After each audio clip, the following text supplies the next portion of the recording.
The Athletic dove into why Kwesi Adolfo-Mensah was fired for the Minnesota Vikings just a few short days ago.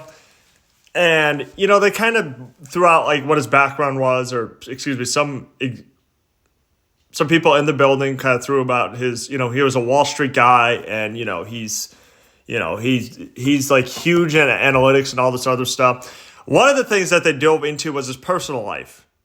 And, and they kind of did a little research on this about what had happened. So this is what they said.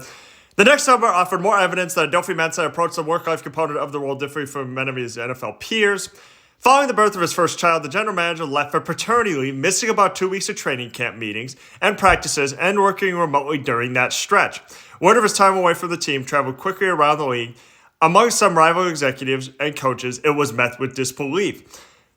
And it goes on. In an NFL culture, many players, coaches, and executives proudly acknowledge missing the births of their children. Taking time away to care for a newborn and support partner remains uncommon. Just this week, new Bills head coach Joe Brady proudly shared he may miss the birth of one of his children. He found out after the game that the baby had arrived. That's it. Bruce Arians at one point was like, I'm going to fire you if you don't spend time. He said he would fire coaches if he found out that they were missing a softball game or whatever.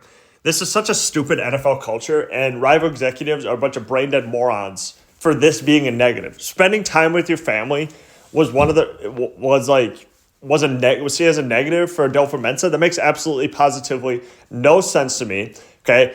95, basically most of the reason why Adolfo-Mensah was fired was because of how he handled the quarterback position, right? Because I think there was a lot of people in that building who you saw Sam Darnold take that team to win 14 games.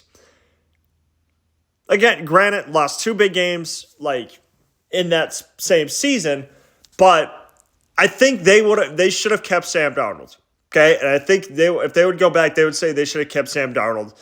J.J. McCarthy was not ready, and he clearly showed even this year he was not ready.